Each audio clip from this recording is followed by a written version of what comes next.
Okay. Shri Shri Radha Govind Bengaluru તરફથી આયોજિત ભગવદ ગીતા સમજો 18 દિવસમાં તમારા બધાનું ખૂબ હાર્દિક સ્વાગત છે. તમને દેખાઈ રહ્યા છે એમના પ્રભુજી તમારો હેન્ડ રેઝ છે, કઈ કેવું છે તમારે? મેડમ હા ઓલું નોટ કરવાનું છે ને? હા ઇંગ્લિશ કરશો? હા નોટ. પ્રભુજી આપણો ગુજરાતીનો ક્લાસ છે ને એટલે આમાં ઇંગ્લિશ નહીં થાય, ગુજરાતીમાં જ તમારે કરવું પડશે. આપણો ગુજરાતીનો ક્લાસ છે ને એટલે. અને આપણે બધા આપણે ગુજરાતી જ છીએ, આપણી માતૃભાષામાં જ આપણે રાખવું છે. પ્રભુજી તમને જ્યાં ડિફિકલ્ટી હોય ને ત્યાં મને કહેજો, હું તમને ઇંગ્લિશ ટ્રાન્સલેશન કહી દઈશ. ઓકે. હા ઓકે ઓકે. रुद्र प्रभुजी, अत्रेय प्रभुजी, धारा माताजी, धार्मिका माताजी, यशवी माताजी, कृष्णा माताजी, कृति ने कक्षा माताजी, मिहिका माताजी, पीहू माताजी, सारंग प्रभुजी, सोनल माताजी અને આપણા કો-હોસ્ટ ગીતા માતાજી, ઝંખના માતાજી, તમારા બધાનું ખૂબ ખૂબ સ્વાગત છે. આપણે રોજે કરીએ છીએ એ રીતે જો પહેલા ક્વેશ્ચન આન્સર કરવાના છે અને એના પછી આપણે આજનો ચોથો અધ્યાય સ્ટાર્ટ કરીશું. તો સૌથી પહેલા આપણે મંગળતાની કામના કરીએ, મંગલાચરણથી શરૂઆત કરીશું આજના ક્લાસની. ઓમ જ્ઞાનતિમિરાન્ધસ્ય જ્ઞાનાંજન શલાકયા ચક્ષુરુન્મિલિतं येन तस्मै શ્રી ગુરુવે નમઃ. શ્રી ચૈતન્ય मनोभीष्टं स्थापितं येन भूतले स्वयं रूपः कदा मह्यं ददाति स्वपदान्तिकं वन्देऽहं श्रीगुरु श्रीयुतपदकमलं श्रीगुरुन् वैष्णवांश्च श्रीरूपं साग्रजातं सगण रघुनाथान्वितं तं सजीवं साद्वैतं सावधूतं परिजन सहितं श्रीकृष्ण चैतन्य देवं श्री राधा कृष्ण पादान् सगण ललितान् श्री विशाखान्वितांश्च हे कृष्ण करुणा सिंधु दीनबंधु जगतपते गोपीश गोपिका कांत राधा कांत नमोस्तुते तप्त कांचन गौरांगी श्री राधे वृंदावनेश्वरी वृषभानुसुते देवी प्रणमामि हरिप्रिये वाञ्छाकल्पतरुभ्यश्च कृपा सिन्धुभ्य एव च पतितानां पावनेभ्यो वैष्णवेभ्यो नमो नमः. नमः ॐ विष्णुपादाय कृष्णपृष्ठाय भूतले श्रीमते भक्तिवेदान्त स्वामी इति नामिने. नमस्ते सरस्वती देव्यै गौरवाणी प्रचारिणे निर्विशेष शून्यवादी पाश्चात्यादेशतारिणे. जय श्री कृष्ण चैतन्य प्रभु नित्यानंद श्री अद्वैत गदाधर शिवासादि गौर भक्तवृंद. બધા જ આપણે હાથ ઉપર કરીશું અને મહામંત્રનો જાપ એક સાથે કરીએ. હરે કૃષ્ણ કૃષ્ણ કૃષ્ણ હરે હરે હરે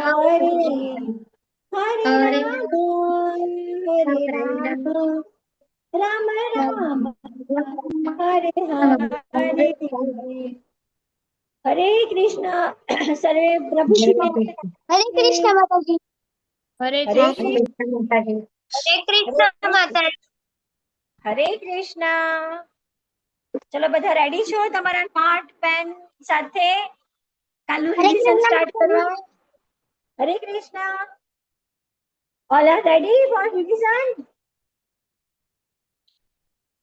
Reply, give yes or no. બોલો જલ્દી.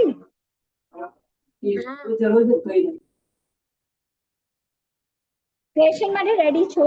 હા કે ના? हाँ माताजी. हाँ माताजी. ओके. તમારે શું કરવાનું છે?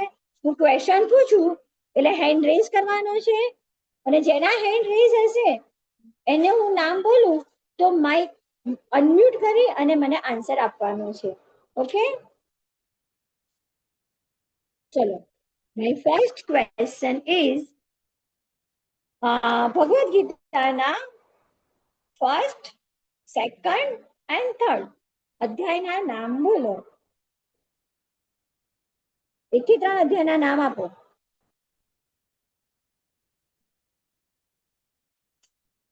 રુદ્ર કોશિયા પ્રભુજી, હરે કૃષ્ણ બોલો પ્રભુજી. હરે કૃષ્ણ માતાજી. પહેલો અધ્યાય છે અર્જુન વિષાદ યોગ, બીજો અધ્યાય છે ગીતાનો સાર, ત્રીજો અધ્યાય છે કર્મયોગ. હરે કૃષ્ણ. હરે બોલ. ઓકે, રાઈટ આન્સર છે. આના સિવાય બીજા કોઈને આન્સર આપવો છે? આપણે આનો જ ક્વેશ્ચન રિપીટ કરીએ, બીજા કોઈને આન્સર આપવો હોય તો. કયા માતાજીનો? સોનલ માતાજીનો હેન્ડ રેઝ હતો. સોનલ માતાજી આન્સર આપો. પહેલો અધ્યાય છે તેનું નામ છે કુરુક્ષેત્રની યુદ્ધ ભૂમિ પર સૈન્ય નિરીક્ષણ, બીજો છે તે ગીતાનો સારાંશ અને ત્રીજો કર્મયોગ. હરી બોલ. મિહિકા માતાજી.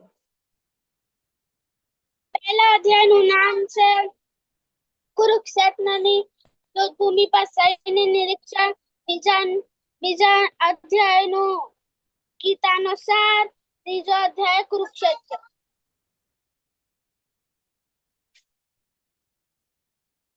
કર્મયોગ, ત્રીજો અધ્યાય કર્મયોગ. હા માતાજી. ઓકે, હરી બોલ. હા, યશ્વી માતાજી બોલો. હરે કૃષ્ણ માતાજી. પહેલા અધ્યાયનું નામ છે કુરુક્ષેત્રની યુદ્ધ ભૂમિ પર સૈન્ય નિરીક્ષણ, બીજા અધ્યાયનું નામ છે ગીતાનો સાર અને ત્રીજા અધ્યાયનું નામ છે કર્મયોગ. હરી બોલ. ખૂબ સરસ આન્સર છે તમારા બધાનો જ. ચલો હવે સેકન્ડ ક્વેશ્ચન. બધા રેડી રહેજો હેન્ડ રેઝ કરવા માટે. પેલું ફાસ્ટેસ્ટ ફિગર ફર્સ્ટ, પહેલો હેન્ડ રેઝ હશે એનો પૂછીશ. આન્સર આપવાની પહેલી તક એને. ઓકે, ભગવાનની અનુભૂતિના તબક્કા. ભગવાનની યશ્વી માતાજી ફર્સ્ટ બોલો. બ્રહ્મા, પરમાત્મા અને ભગવાન. થોડુંક કરેક્શન છે સોનલ માતાજી. બ્રહ્મ, પરમાત્મા અને ભગવાન. એકદમ રાઈટ. મિહિકા માતાજી.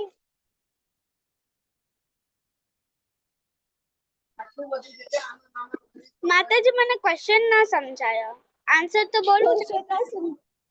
ભગવાનની અનુભૂતિના તબક્કા. કૃષ્ણ, કરિશ્મા માતાજીનો હેન્ડ રેઝ છે. બોલો માતાજી. બ્રહ્મા, પરમાત્મા અને ભક્તિ. ના, ભગવાન. પીહુ માતાજી બોલો, આન્સર આપો.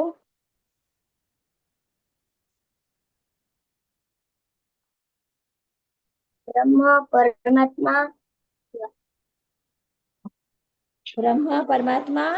ત્રીજું ભગવાન. બ્રહ્મ, પરમાત્મા, ભગવાન. આપણા બધાના શરીરમાં જે આત્મા છે એ આત્માને આ ત્રણમાંથી કયું નામ આપણે આપીશું? બોલો.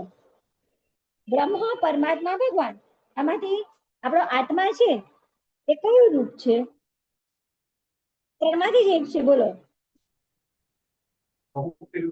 યશ્વી માતાજી. નહીં. કરિશ્મા માતાજી. પરમાત્મા. પરમાત્મા. હરી બોલ. આપણા બધાના શરીરમાં જે આત્મા છે ને એ પરમાત્મા સ્વરૂપે બિરાજમાન છે. ઓકે, ચલો હવે કાલે પૂછું તો એ પ્રશ્ન ફરી રિપીટ કરું છું. ભગવાનના 6 ઐશ્વર્ય, ભગવાનના 6 ઐશ્વર્ય, 6 એટલે 6 ઐશ્વર્યના નામ બોલવાના છે. યશ્વી માતાજી. યશ્વી માતાજી હેન્ડ રેઝ ડાઉન થઈ ગયો. ઓકે, સોનલ માતાજી. સુંદરતા, શ્રીમંત, પ્રખ્યાત, શક્તિ, જ્ઞાન અને ત્યાગ. હરી બોલ. ઓકે, હવે હું રિપીટ નથી કરતી. હવે નવો ક્વેશ્ચન. બધાનો હેન્ડ ડાઉન કરી દો. હવે નવો ક્વેશ્ચન. કાલના અધ્યાયમાં આપણે જોયા હતા કર્મના પ્રકારો, અને તમને કીધું હતું કે આ તમે નોટ ડાઉન કરી લેજો. હા, ફટાફટ હેન્ડ રેસ થઈ જાય છે ને. સોનલ માતાજી બોલો. કર્મના 3 પ્રકાર છે, કર્મ, વિકર્મ અને અકર્મ. હરી બોલ. હવે આમાં ડિટેલમાં મને કોઈ કહેશે કે વિકર્મ કોને કહેવાય? ચલો ફર્સ્ટ આપણે વિકર્મ રુદ્રા પ્રભુજી બોલો.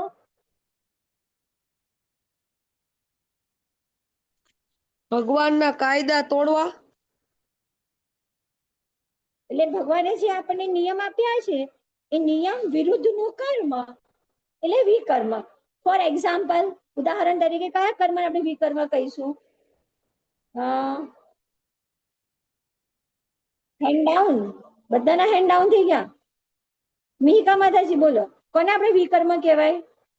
કોઈને ધક્કો મારવો, કોઈની સાથે ઝઘડા ઝઘડી કરવી, બરાબર. પૂરું બોલવું. શકાય કે કોઈના માટે આપણે ખોટું કરીએ, ખરાબ કરીએ તો એ વિકર્મ થયું. બરાબર ને? હા માતાજી. કર્મ કોને કહીશું આપણે? કર્મ.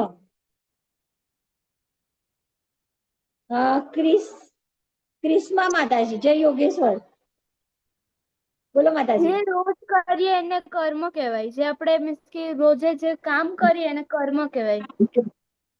હા, વિવાન પ્રભુજી બોલો. અમે જે કોઈ કામ કરવા લાગીએ, કોઈની હેલ્પ કરીએ એને કહેવાય. Okay, right. ત્રીજો પ્રકાર કયો છે કર્મનો? બે થયા આપણા, વિકર્મ થયું, કર્મખ થયું. ત્રીજું, થર્ડ ટાઈપ ઓફ કર્મ. બોલો પીહુ માતાજી. કેજો સારું કામ કરવું, હેલ્પ કરવી કે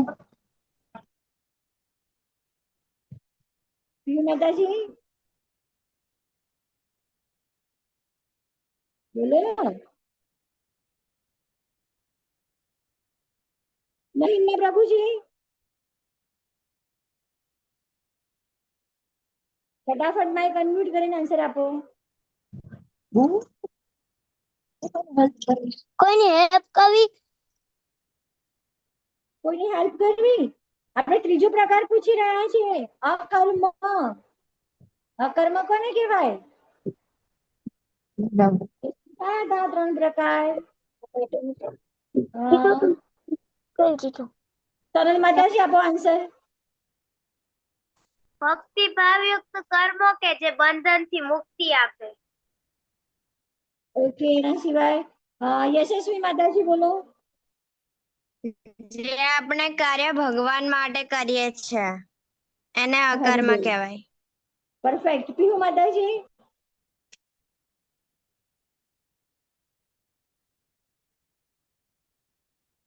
ઓકે. રુદ્ર પ્રભુજી હરે કૃષ્ણ માતાજી. ભક્તિ ભાવયુક્ત કર્મ કે જે કર્મ બંધનથી મુક્ત કરે છે અને મુક્તિ પણ આપે છે.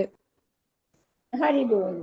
ખૂબ સરસ આન્સર છે કે એક અકર્મ એટલે આપણે ભગવાનને ધ્યાનમાં રાખીને, ભગવાનને મધ્યમાં રાખીને આપણે કર્મ કરીએ છીએ. એની સાથે આપણો કોઈ સ્વાર્થ જોડાયેલો હોતો નથી. એની સામે એ કર્મની અગેન્સ્ટમાં આપણે કોઈ ફળની આશા હોતી નથી. રાઈટ. ચલો, હવે 4 યુગ. ગઈકાલે સ્લાઇડમાં તમને મેં બતાવ્યા હતા 4 યુગ. કયા છે 4 યુગના નામ બોલો. હા, યશસ્વી માતાજી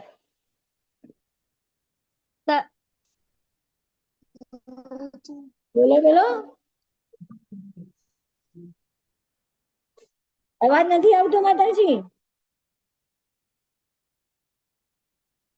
સોનલ માતાજી સત્યયુગ, ત્રેતાયુગ, દ્વાપરયુગ અને કલયુગ. Very good. સારંગ પ્રભુજી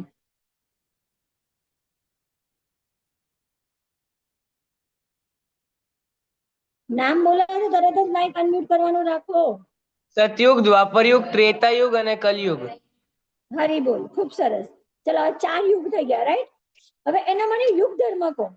યુગ ધર્મ એટલે સતયુગ હતો તો સતયુગનો યુગ ધર્મ શું હતો? કરિશ્મા માતાજી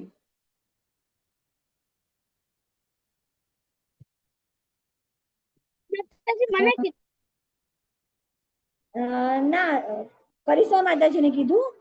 ઠીક છે, ચલો આ નથી આવડતો ટીચર. ઓકે, સારંગ પ્રભુજી, સતયુગનો યુગ ધર્મ શું હતો? નહીં, ભૂલથી એન્ટ્રેસ થઈ ગયો. ઠીક છે. યશસ્વી માતાજી, એ પણ હાર્ડ ડાઉન થઈ ગયો. મિહિકા માતાજી બોલો. સતયુગનો કર્મ હતો પાંચ નહીં થતો. વર્ષ જીવવાનું અને ના ના, આવું તો આપણે કાલે કે બોલ્યા જ નથી. 5 વર્ષ, 1 લાખ વર્ષ. હા 1 લાખ વર્ષ. ઈ હા, ચલો સોનલ માતાજી. તપશ્ચર્યા કરવાની. રાઈટ. ધ્યાન, એને શું કહેવાય? ધ્યાન. સતયુગનો યુગ ધર્મ હતો ધ્યાન. ઓકે, ચલો પછી નેક્સ્ટ ત્રેતા. ત્રેતા યુગમાં શું હતો યુગ ધર્મ? પીહુ માતાજી બોલો. પીહુ માતાજી હેન્ડ રેઝ કરે છે પણ હા બોલો.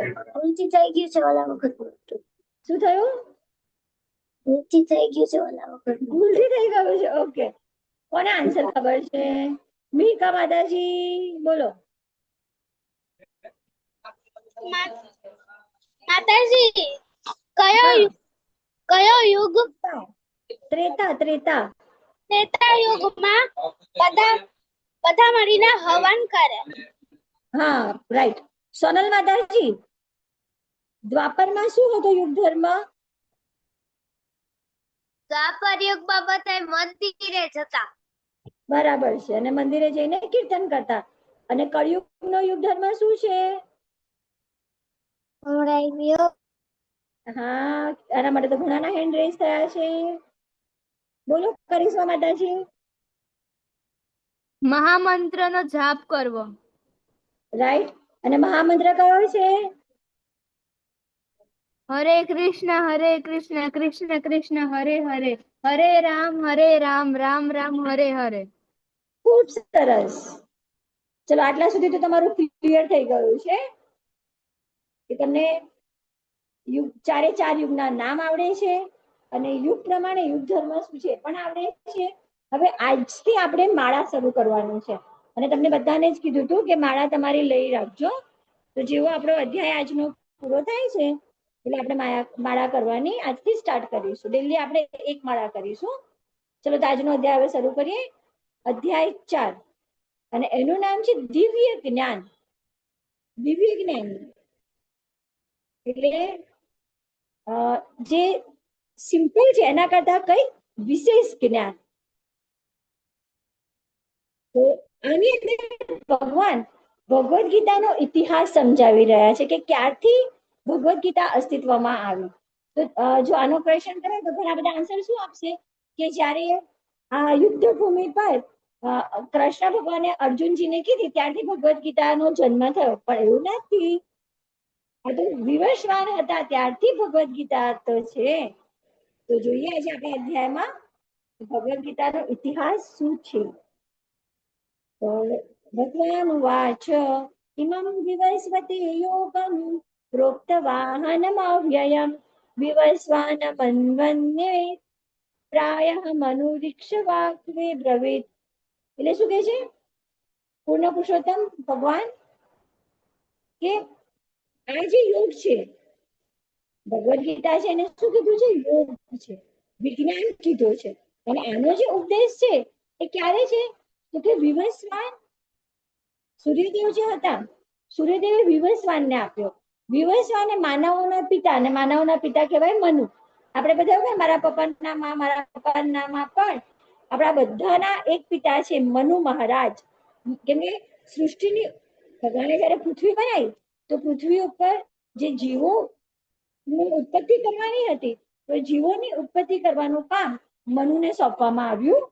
એટલે આપણે બધા જ મનુમાંથી આવેલા છીએ.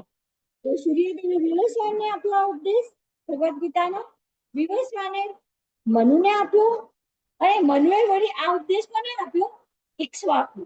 ઇક્ષ્વાકુ એક કુળનું નામ છે કે જેમાં ભગવાન શ્રી રામનો જન્મ થયો હતો. અને આ પરંપરા કઈ રીતે ચાલી આવશે ગુરુ શિષ્ય પરંપરા આપણે જયારે પહેલો દિવસ હતો ત્યારે જ આ બધી વાત કરી હતી ને કે ગુરુ અને શિષ્ય આ પરંપરાથી આપણે જ્ઞાન લઈ રહ્યા છીએ. બારોબાર કે આપણે જ્ઞાન નથી લેતા કે એમને મેં ચોપડી વાંચી લીધી અને ચોપડી વાંચીને તમને મેં કહી દીધું, એવું નથી. જે પણ આ પરંપરા છે આપણી ગુરુ શિષ્ય પરંપરામાં આપણે ભણી રહ્યા છીએ. જો એક મસ્ત ટ્રી છે, એમાં ફ્રૂટ છે, અને કોઈ એક્સપ્લેન કરશે કે આ સ્લાઇડમાં શું કહેવામાં આવ્યું છે? હેન્ડ રેઝ કરો. મીકા માતાજી એકદમ જ તૈયાર જ બેઠા હોય છે ને. બોલો મીકા માતાજી. આમાં દેખાય છે કે 3 છોકરા છે અને એક છોકરી એક ને ઊભી છે. બીજો છોકરો ઝાડ પર ચડીને ફળ તોડે છે અને એની બાજુમાં પછી એક છોકરો છે જે એને હેલ્પ કરે છે.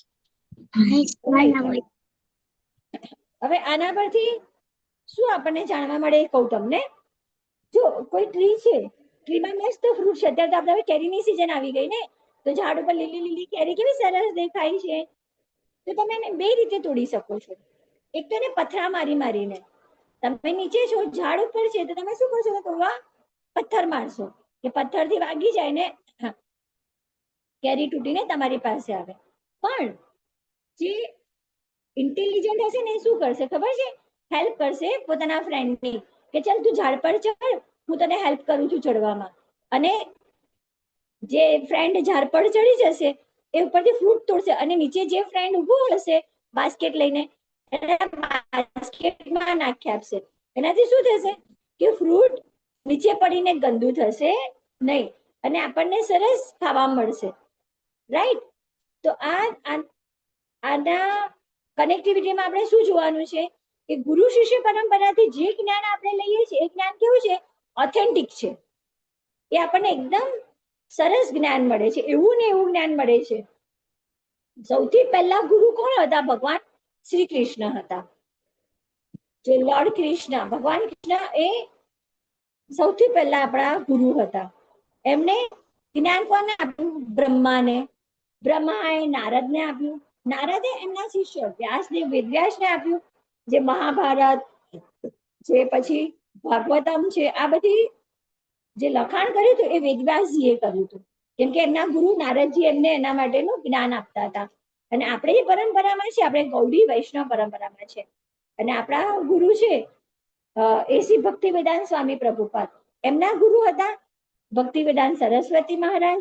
એમના ગુરુ હતા ગોર કિશોરદાસ બાબાજી. એમના ગુરુ હતા ભક્તિ વિનોદ ઠાકુર. અને ભક્તિ વિનોદ ઠાકુર એટલે બંગાળના પ્રસિદ્ધ જજ હતા એ અંગ્રેજો વખતના. અને એટલા પ્રખર હતા એ કે એમના માટે અંગ્રેજોએ એમના ઘરેથી કોર્ટ સુધી આવવા માટે સ્પેશિયલ રેલવે ટ્રેક નાખ્યો અને એક બોગીની ટ્રેન ચાલુ કરી. એક જ બોગીની. કોના માટે? કે ભક્તિ વિનોદ ઠાકુરને ઘરેથી કોર્ટમાં લાવવા અને કોર્ટમાંથી પાછા ઘેર જવા માટે. અને એમના પણ ગુરુ હતા જગન્નાથ દાસ બાબાજી. આ એક પરંપરા છે આપણી. ભગવાન કૃષ્ણએ જે પરંપરા આપી એમાં બ્રહ્મા છે, લક્ષ્મીજી છે, ભગવાન શિવ છે અને ચતુષ્કુમાર. ચતુષ્કુમાર પણ મનુ મહારાજના પુત્ર હતા. તો આ બધાની 4 પરંપરાઓ છે. જેમ કે બ્રહ્માજી છે તો એમનાથી એ પરંપરામાં માધવાચાર્ય થયા. પછી લક્ષ્મીજી છે તો રામાનુજાચાર્ય એ લક્ષ્મીજીની પરંપરામાં થયા. પછી વિષ્ણુ સ્વામી છે એ ભગવાન શિવની પરંપરામાં થયા. અને નિંબાર્કાચાર્ય એ ચતુષ્કુમારની પરંપરામાં થયા. આપણે કોની પરંપરામાં આવીએ છીએ?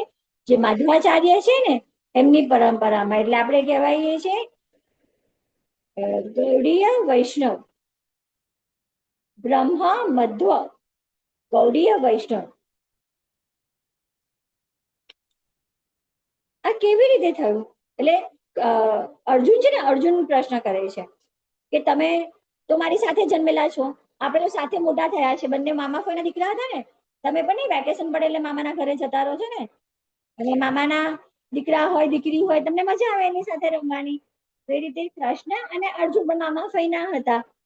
એટલે કે આ બધું જ્ઞાન છેક વિવસ્વાન ને સૂર્ય ને ઇક્ષ્વાકુ ને મનુ ને આ બધા સુધી કહ્યું. તમને કઈ રીતે ખબર પડી? આપણે તો દ્વાપર યુગમાં જોડે જન્મ્યા છે, આપણે જોડે મોટા થયા છે.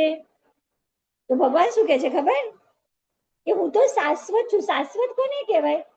કે જે કાયમ જ છે, કે જેનો જન્મ નથી અને મરણ પણ નથી. આપણને એવું લાગે કે જે રીતે આપણે માના ગર્ભમાંથી જન્મ લઈને આવ્યા છીએ, એ રીતે ભગવાન પણ દેવકી માતાના ગર્ભથી જન્મ લઈને આવ્યા છે, પણ ના એવું નથી. ભગવાન અવતાર લે છે, એ આપણી જેવો જન્મ નથી લેતા. મારો કેમેરો નથી દેખાતો, કેમેરો તો ઓન છે. દેખાય છે હવે શંકરા માતાજી? હરે કૃષ્ણ માતાજી, તમે નથી દેખાતા, કેમેરો તમે ઓન છે નથી પણ તમે દેખાતા. દેખાતા નથી. કેમેરો ચાલુ જ છે પણ તમે નથી દેખાતા. ઓકે, બરાબર. એના માટે હું જોઈ લઉં છું. હા, આપણે આપણો ક્લાસ કન્ટિન્યુ રાખીએ. કેમેરો બેક હવે થઈ દેખાવ ગયો છું? લાગે છે માતાજી, કેમેરો બેક થઈ ગયો છે તમારો. કેમેરો બેક થઈ ગયો છે? હા માતાજી. હવે દેખાય છે હા માતાજી? હા બસ, હા બરાબર છે. ઓકે ઓકે ઓકે, બરાબર દેખાય છે ને હવે? હા માતાજી, હવે બરાબર છે. માતાજી બરાબર. થેન્ક યુ મારું ધ્યાન દોરવા માટે. હા, હરે કૃષ્ણ. ઓકે, ચલો. ભગવાન કેવા છે? શાશ્વત છે. એ આપણી જેવો જન્મ નથી લેતા, પણ અવતાર લે છે. અવતાર આપણે કહીએ ને ભગવાનના 10 અવતાર છે. જ્યારે જ્યારે જરૂર પડી છે ત્યારે ભગવાન જે પ્રમાણે જરૂર પડે એ રીતે અવતાર લઈને આવે છે. એટલે એમને શું કીધું છે? તે અજાત છે, શાશ્વત છે. એ કૃષ્ણ કેવી રીતે દેખાય છે? જોવા હોય તો કેવી રીતે દેખાય છે? એટલે ભગવાન શું કહે છે કે હું તો અજન્મા છું, હું જન્મ લેતો નથી. કેમ કે એ તો અવતારી છે, એ આપણા જેવો જન્મ નથી લેતા. મારો દિવ્ય દેહ, એટલે ભગવાનનો જે દેહ છે, દેહ એટલે આપણે આ શરીર નથી લેવાનું. આપણે દેહ એટલે આપણું શરીર ગણીએ છીએ, પણ ભગવાનનો જે દેહ છે એ ક્યારેય નાશ પામતો નથી. તમને પ્રશ્ન એવો થાય કે કૃષ્ણ ભગવાન પણ એમને પગમાં બાણ વાગ્યું હતું અને મૃત્યુ પામ્યા હતા. જરા નામનો શિકારી હતો. એ જરા નામના શિકારી તીર વાગે છે ભગવાનના પગમાં. ભગવાન વૃક્ષ નીચે આરામ કરી રહ્યા હતા. તો ખરેખર તો આ બધી ભગવાનની લીલા હતી. ભગવાનને ખબર હતી કે હવે મારો બધી લીલા સંકેલવાનો સમય આવી ગયો છે. એટલે શું કરે છે? 125 વર્ષની ભગવાનનું આયુષ્ય હતું. જ્યારે ભગવાન મૃત્યુ પામ્યા ત્યારે 125 યરના હતા. અને એ દ્વારકાથી નીકળીને ક્યાં આવે છે? સોમનાથ પાસે એક જગ્યા છે. જગ્યાનું નામ શું છે? અત્યારે જગ્યાનું નામ ભૂલી ગઈ. સોમનાથ પાસે એ જગ્યા છે કે જ્યાં ભગવાનને બાણ વાગ્યું હતું અને એમને પોતાનો દેહ છોડ્યો હતો. તો ભગવાન ક્યારે નાશ નથી પામતા. હું સર્વ જીવોનો સ્વામી છું. આપણે જે પણ બધા લિવિંગ એન્ટિટીઝ છે, જીવંત છીએ, આપણા બધાના સ્વામી છે ભગવાન. છતાં હું દરેક યુગમાં, દરેક યુગ એટલે હમણાં આપણે ડિસ્કસ થઈ ને 4 યુગ, દરેક યુગમાં મારા દિવ્ય મૂળ રૂપમાં પ્રગટ થાઉં છું. સતયુગ હોય, દ્વાપર હોય, ત્રેતા હોય, કળયુગ હોય, ભગવાન બધા જ યુગમાં કઈ ને કઈ અવતાર લઈને આપણી સમક્ષ આવતા હોય છે. અને એમનો ઉદ્દેશ્ય શું હોય છે ભગવાનના અવતરવાનો? કે એ વખતે જે પણ કઈ ખોટી માન્યતાઓ ચાલતી હોય, કે લોકો અજ્ઞાન તરફ જતા હોય, કાં તો કઈ ખોટું થઈ રહ્યું હોય વિશ્વમાં, આપણા આસપાસમાં, તો ભગવાન અવતાર લે છે અને અવતાર લઈને બધાને જે ખરાબ પરિસ્થિતિ હોય છે એમાંથી બહાર લાવવાનો પ્રયત્ન કરતા હોય છે. કૃષ્ણ ક્યારેય દેખાય? તો આ પણ બહુ સરસ શ્લોક છે. જૂનું જે મહાભારત આવતું ને, તો એ મહાભારતના ટાઇટલમાં જ આવતું, યદા યદા હિ ધર્મસ્ય ગ્લાનિર્ભવતિ ભારત અભ્યુત્થાનમ અધર્મસ્ય તદાત્માનમ શ્રીકામ્યહમ આમાં ભગવાન શું કહે છે? યદા યદા, યદા યદા એટલે જ્યારે જ્યારે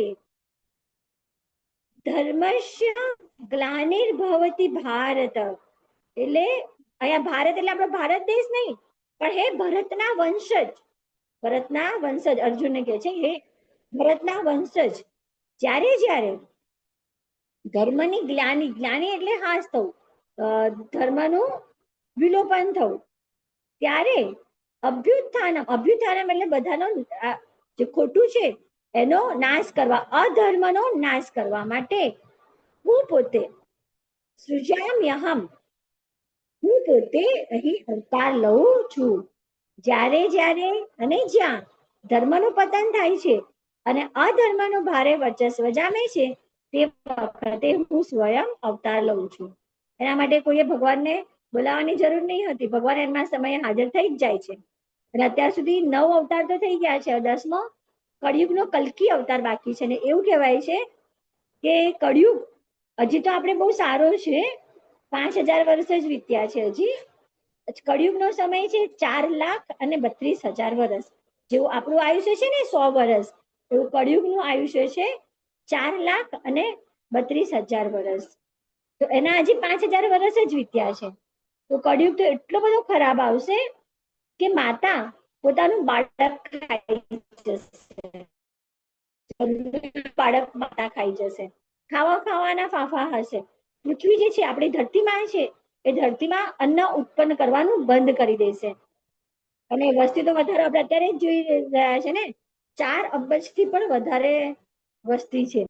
1.40 કરોડ તો ખાલી આપણી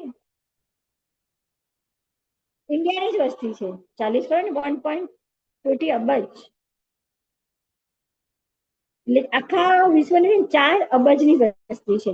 અત્યારે આટલી છે, હજી આગળ જતા વસ્તી વધવાની છે. અને એની સામે ખોરાક ખૂટવાનો છે, પાણી ખૂટવાનું છે. આટલો બધો જયારે ખરાબ સમય આવશે ત્યારે ભગવાન કલ્કી અવતાર લઈને આવશે ને ઘોડા પર આવશે. અને આપણા જે પુરાણો છે ને એમાં તો એટલે સુધી છે કે એ કયા સ્થળે જન્મ લેશે, એમના માતાનું નામ શું છે, પિતાનું નામ શું છે, આટલી બધી ભવિષ્યવાણી આપણા પુરાણોમાં થઈ ગયેલી છે. ભક્તોનો ઉદ્ધાર કરવા અને દુષ્ટોનો વિનાશ કરવા અને ધર્મના સિદ્ધાંતની પુનઃ સ્થાપના કરવા હું સ્વયં દરેક યુગમાં પ્રગટ થાઉં છું. જો જ્યારે કૃષ્ણ તરીકે અવતાર લીધો હતો એમણે, આપણને ખબર છે ને કે જેલમાં લીધો હતો. અને જેલમાં જ્યારે જન્મ લીધો ત્યારે એમના પિતાનું નામ હતું વસુદેવ અને માતા હતા દેવકી, જન્મ આપનાર દેવકી માતા અને પિતા વસુદેવજી.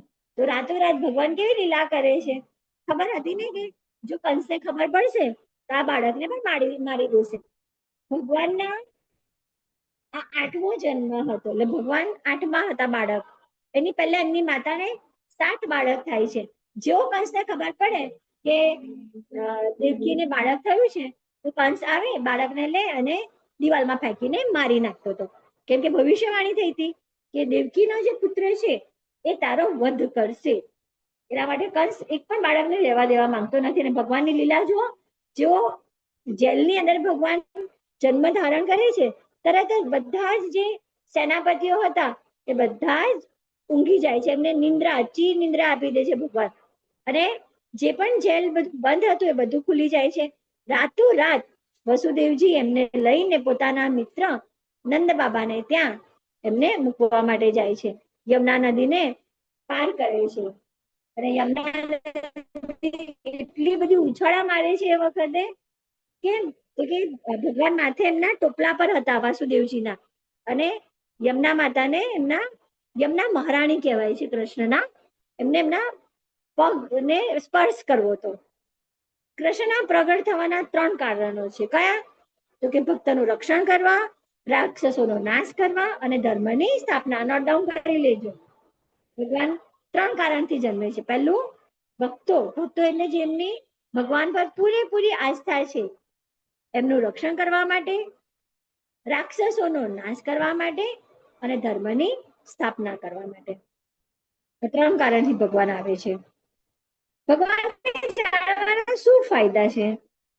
તો હે અર્જુન, જે મનુષ્ય મારું પ્રાગટ્ય એટલે ભગવાને અવતાર લીધો તે એમનું પ્રાગટ્ય છે.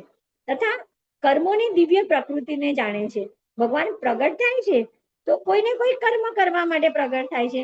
ખાલી ખાલી આપણી જેવો જન્મ નહીં લેતા કે જન્મ લીધો, ભોગ ભોગવ્યા, ખાધું પીધું, મજા કરી, હર્યા ફર્યા અને એક દિવસ આવ્યો ને મરી ગયા, એવી રીતે નથી આવતા.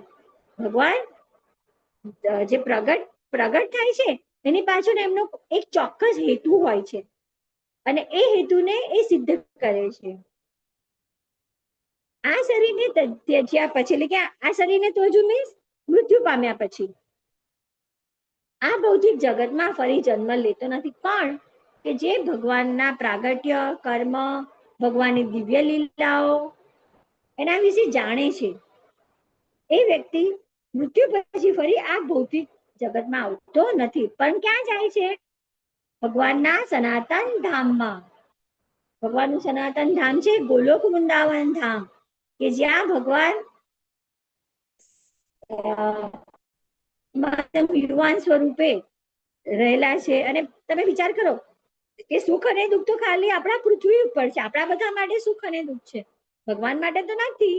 ભગવાનનું જે દિવ્ય ધામ છે ત્યાં તો બસ આનંદ જ આનંદ છે. જ્યાં ભગવાન પોતે હોય, ભગવાનની સાથે રહેવાનું મળતું હોય તો ત્યાં આનંદ જ હોય ને, ત્યાં થોડી કઈ તકલીફ પડવાની હતી. આ બધી કૃષ્ણ સ્વરૂપે જયારે ભગવાન અવતર્યા એ લીલાઓના દર્શન થાય છે. આમાં કેવા સરસ બાળ સ્વરૂપે ભગવાન પડી રહ્યા છે. માતા યશોદા તેમને વાલ કરે છે. ભગવાન માખણ ચોરી માટે ફેમસ હતા ને, એટલે આપણે જન્માષ્ટમી પર બોલાવીએ છીએ ને, નંદ ઘેર આનંદ ભયો, જય કનૈયા લાલ કી, હાથી ઘોડા પાલ કી, જય કનૈયા લાલ કી. મંદિરમાં કોણ છે? રાજા રણછોડ છે. રાજા રણછોડ છે, માખણનો ચોર છે.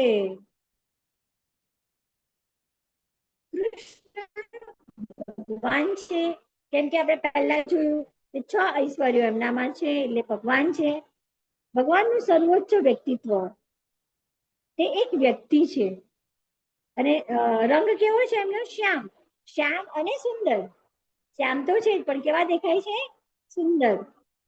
કૃષ્ણ એ સત, ચિત અને આનંદ સ્વરૂપ છે, જે બધાના હૃદયને આનંદ આપનારા છે, એટલે એમને સતચિત આનંદ કહેવાય છે.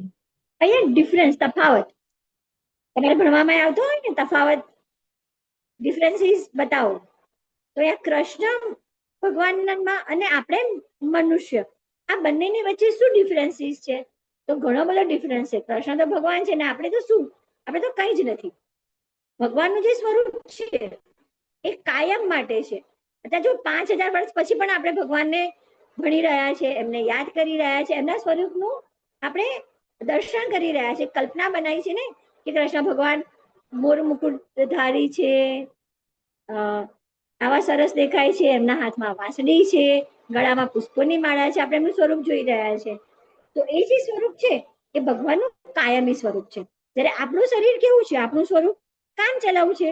આજે છે કોને ખબર કેટલા વર્ષ આપણે જીવીએ અને ક્યારે આ શરીરમાંથી આત્મા નીકળી જાય, પછી બીજો જન્મ લઈશું તો આપણને કશું યાદ નથી રહેવાનું કે આપણે ગયા જન્મમાં શું હતા, કયા આપણા કર્તવ્યો હતા, કશું આપણને યાદ રહેવાનું નથી.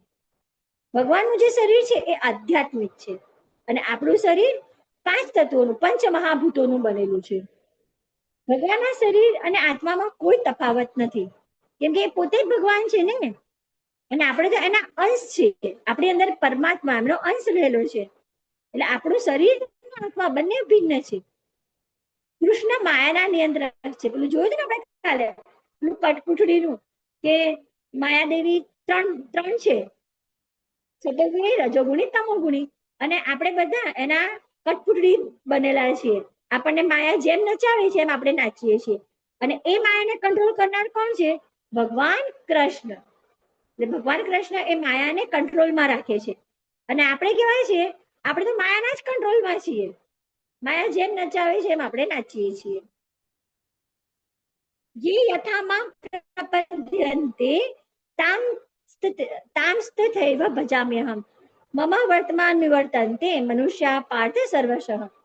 ये यथा मां प्रपद्यन्ते, એટલે જે જેવી રીતે મને શરણાગત થાય છે, જેવી રીતે મારી પાસે આવે છે, ભગવાન શું કહે છે કે તમે જે ભાવ લઈને મારી પાસે આવશો ને, જે ઈચ્છા રાખીને મારી પાસે આવશો, હું તમને એ આપીશ. એ જ પ્રમાણે હું એમને ફળ આપું છું. એટલે હે પાર્થ, સર્વ મનુષ્યો મારા માર્ગનું સર્વથા અનુસરણ કરે છે. એટલે આ જે શ્લોક છે ને, યે યથા મામ પ્રપદ્યન્તે, આ યાદ રાખવાનું છે આપણે, કે જે રીતે આપણે ભગવાનને ભજીશું. જે ધ્રુવ મહારાજ હતા, સ્ટોરી આવશે આગળ ધ્રુવ મહારાજની. ધ્રુવ મહારાજ ભગવાનનું નામ લેવાનું કેમ શરૂ કર્યું હતું? તો એમના પિતા એનાથી પણ મોટું સામ્રાજ્ય જોઈતું હતું, એટલા માટે ભગવાનનું નામ લે છે. પણ જ્યારે ભગવાન સાક્ષાત એમને પ્રસન્ન થઈને વરદાન માંગવાનું કહે છે, તો ત્યારે ધ્રુવ મહારાજ શું કહે છે ખબર? મારે કઈ જોઈતું નથી, ભગવાન તમારા દર્શન થઈ ગયા ને બસ, હવે મારે કશું જ નથી જોઈતું. પણ ભગવાન કે છે ના, તે મારું નામ શેના માટે લેવાનું ચાલુ કર્યું હતું? તારે મોટું સામ્રાજ્ય જોઈતું હતું ને, હું તને આપું છું, તે એના માટે મને પ્રસન્ન કર્યો છે ને. તો જે કામથી તે મને પ્રસન્ન કર્યો છે એ તો વરદાન મારે તને આપવું જ પડશે. અને ભગવાન આપે પણ છે. અને કેટલા વર્ષ? 36,000 વર્ષ, 36,000 વર્ષ ધ્રુવ મહારાજ આ પૃથ્વી એમનું રાજા તરીકે શાસન કરે છે.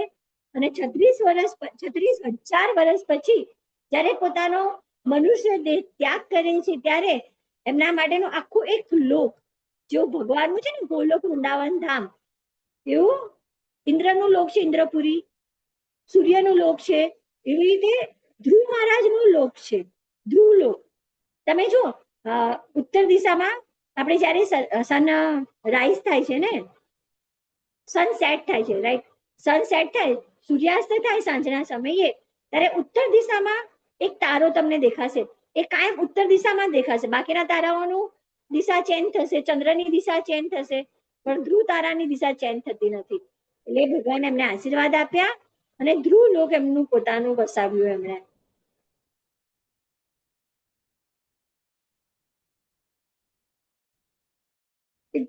અહીંયા એ જ કહેવા માંગે છે ભગવાન, એ યથામામ પ્રપદ્યન્તે, જે લોકો મને જે રીતે મારી પાસે આવે છે.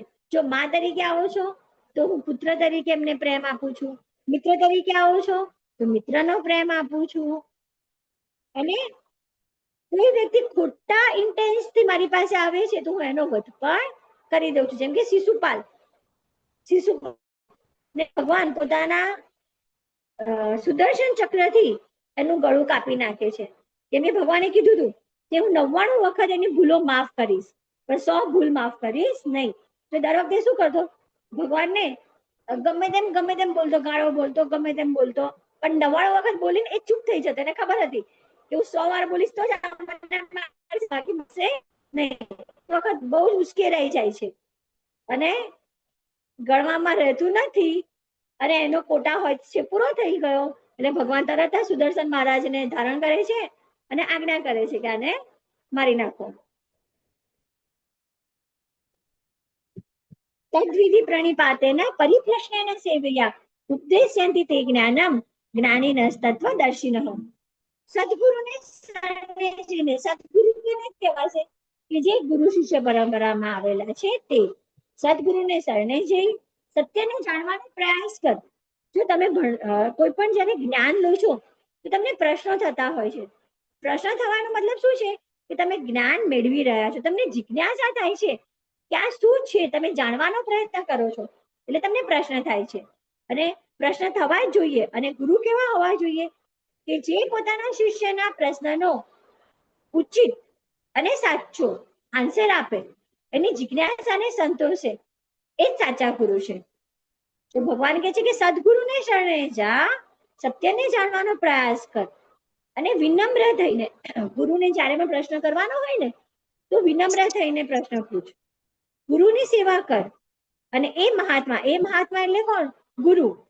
ગુરુ તને જ્ઞાન આપશે, જ્ઞાન ઉપદેશ આપશે, કારણ કે એ ગુરુએ સત્યનું દર્શન કર્યું છે. ગુરુ એટલે કોણ છે? કે આપણને ભગવાન સુધી લઈ જનાર. આપણે ડાયરેક્ટ ભગવાન સુધી નથી પહોંચી શકવાના. કોઈ એવું કહેતું હોય કે મારે વચ્ચે કોઈ મીડિયેટરની જરૂર નથી, આપણે તો સીધી ભગવાન સાથે લિંક છે. આપણે કહીએ એટલે ભગવાન આપણું કામ કરી જ દે. ઘણા આવી ડંફાસ મારતા હોય છે, પણ સદગુરુ વગર જ્ઞાન ક્યારેય થતું નથી. ગુરુ કોણ છે? તો એ ભગવાનના અનુયાયી છે કે જે આપણને ત્યાં સુધી જ લઈ જવાના છે. ગુરુ આપણી પાસે કઈ લેતા નથી, એ તો ઉપરથી આપણને જ્ઞાન આપે છે. અને આપણે જે પણ કઈ ખોટું કરીએ છીએ એ પણ ગુરુ આપણને સાચા રસ્તે લઈ જાય છે. તો સદગુરુ કરવા, ગુરુ શિષ્ય પરંપરામાં જ આપણે રહેવાનું, અને જે ગુરુ શિષ્ય પરંપરામાં આવતા ગુરુ હોય એને આપણે આપણા ગુરુ તરીકે સ્વીકાર કરવાનું છે. હવે અહીંયા તમારા માટે હોમવર્ક છે. જો આગળ આ તમારા જેવા નાના નાના માતાજીઓ અને પ્રભુજીઓએ ભગવાન કૃષ્ણની જે રીતે આવડે એ રીતે અહીંયા ડ્રોઈંગ કરેલું છે. તમારા બધા માટે આ ગુરુ કાર્ય છે. જેને પણ સરસ ડ્રોઈંગ આવડે છે તો ભગવાનનું મસ્ત ડ્રોઈંગ દોરવાનું છે. કાલના ક્લાસમાં આપણે જોઈશું કે કોણે કેવું ડ્રોઈંગ કર્યું છે. તો આ તમારા માટે એક્ટિવિટી છે કે ભગવાન કોણ છે? તો ભગવાન કૃષ્ણ છે. એમનું સર્વોચ્ચ વ્યક્તિત્વ છે, વ્યક્તિ છે, શ્યામ સુંદર સ્વરૂપ ધરાવે છે, સચિત આનંદ છે. તેમના માથા ઉપર એટલે કે તેમનો જે મુકટ હોય છે ત્યાં મોર પીછ છે, હાથમાં વાંસળી છે. એક વખત છે ને વિદેશી લોકો ભારતમાં આવ્યા, એટલે પ્રવાસી હતા. તો ભારતમાં તો આપણે કેટલા બધા તીર્થ સ્થળો છે, કેટલા બધા દેવી દેવતાઓના મંદિર છે. તો એ લોકો ભગવાનના મંદિરો વિશે સાંભળ્યું હશે તો દર્શન કરવા જાય છે. તો મહાકાળી માતાને જોવે છે તો જીભ બાર બહુ બધા આયુધો એ લોકો બી જાય છે. અરે બાપરે, આ તો કેવું સ્વરૂપ છે, આ કોણ છે? પછી શંકર ભગવાન પાસે જાય છે, શંકર ભગવાનના મંદિરે જઈને દર્શન કરે છે. તો એ તો કેવા છે?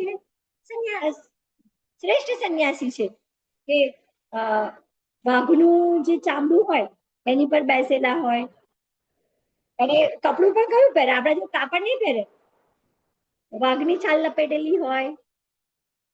અને આપણે તો ક્રીમ લગાવીએ, પાવડર લગાવીએ, અને ભગવાન શંકર ભગવાન શું લગાવે? ભભૂતિ. જે મરદું બળી ગયું છે એની રાખ ચોપડે. એને જોઈને પણ આ લોકો બી જાય છે. પછી આવે છે કૃષ્ણના મંદિરે. તો કૃષ્ણને જોઈને તો ખુશ થઈ જાય છે કે અરે વાહ, આ તો કેવા સરસ છે, એકદમ હસતા હસતા છે. બીજા બધા ભગવાન જોયા તો બધા પાસે અસ્ત્ર શસ્ત્ર હતા, પોતાના વેપન હતા, હથિયાર હતા. અને આ ભગવાન તો જો કેવું સરસ મ્યુઝિકલ ફ્લૂટ વગાડી રહ્યા છે, મ્યુઝિક વગાડી રહ્યા છે. તો આવું સરસ શ્યામ સુંદર સ્વરૂપ છે કે જે સદાય સ્માઇલી ફેસ છે. બહુ બધા આભૂષણો પહેરેલા હોય છે ભગવાને, અને વાંસળી વગાડતા હોય છે. આની પણ એક સ્ટોરી છે કે ભગવાન વાંસળી એ કોઈ મ્યુઝિકલ ઇન્સ્ટ્રુમેન્ટ નહોતું, પણ ભગવાનને પ્રિય હતી ગાયો. અને ગાયોને વાંસ છે બેમ્બુ ટ્રી, એ બેમ્બુ ટ્રીની નજીક ગાયો ક્યારેય જાય નહીં, એમને બીક લાગે બેમ્બુ ટ્રીની. તો ભગવાન કહે છે કે આનાથી તમે બીવો છો? આ તો શું છે? એટલે ભગવાન શું કરે છે? બેમ્બુ ટ્રીમાંથી એક ડાળખી તોડે છે, એનામાં હોલ પાડે છે, અને ફૂંક મારીને એકદમ મસ્ત મ્યુઝિક ભગવાન વગાડે છે. અને ગાયો એકદમ ખુશ થઈ જાય છે આ મ્યુઝિક સાંભળીને. પછી ભગવાન કહે છે જો આ વાંસથી કઈ બીવાની જરૂર છે? એમ કરીને આ વાંસળી જે વાંસની છે એ ભગવાને જાતે બનાવી હતી, પોતાની ગાયોને બીક લાગતી હતી ને એ બીક દૂર કરવા માટે. પંચ તત્વ મહામંત્ર, કાલે જ આપણે વાત થઈ હતી ને. શ્રી કૃષ્ણ ચૈતન્ય હવે જે નિમાઈ તરીકે જન્મ લીધો હતો, વિશ્વંભર એમનું નામ હતું. અને જ્યારે એ દીક્ષા લે છે તો દીક્ષા વખતે એમના ગુરુ આ નામ આપે છે એમને, શ્રી કૃષ્ણ ચૈતન્ય. અને એમના ભાઈ હતા જે બલદેવજી છે, એ બલદેવજી જ હતા નિત્યાનંદ પ્રભુ, અદ્વૈત આચાર્ય, ગદાધર પંડિત, પછી શ્રીવાસ આચાર્ય. તો આજ આપણે મંત્રમાં બોલીએ છીએ પંચતત્વ મંત્ર. અને આ બધા આ જે 5 નામ છે ને અહીંયા, એ 5 નું શું કામ હતું ખબર છે? બંગાળમાં ઘરે ઘરે જઈને ફરવું અને બધાને હરિનામ બોલાવવું. હરિનામની ભિક્ષા લેતા હતા. કોઈના પણ ઘરે જઈ અને ઉભા રહે અને કે મને ભિક્ષા આપો. તો જનરલી શું હોય ભિક્ષામાં? અનાજ આપે, શાકભાજી આપે, ફ્રૂટ આપે. પણ નિત્યાનંદ પ્રભુ, પછી ગદાધર પંડિત, એની સાથે કોણ હતા કહું? ભક્ત નામ શું હતું એમનું? હરિદાસ ઠાકુર. નિત્યાનંદ પ્રભુ એમની સાથે હરિદાસ ઠાકુરને લઈને નીકળતા અને હરિદાસ ઠાકુર લાખો મંત્ર જાપ કરતા. 3 લાખ, હા 3 લાખ જાપ રોજના કરતા હરે કૃષ્ણ મહામંત્રના. તો કોઈના પણ ઘરે જાય અને ભિક્ષા માંગીને શું કે ખબર છે? હરી બોલ, માતા તારા પગે લાગુ, હરી બોલ, પ્રભુજી તમારા પગે લાગુ, હરી બોલ. ભિક્ષામાં બીજું કઈ નતા માંગતા, પણ બધા પાસે હરી બોલ, હરી બોલ, હરી બોલ એવું બોલાવતા હતા. અને એનાથી બધા જે હરી બોલ બોલતા થાય પછી હરે કૃષ્ણ બોલાવતા.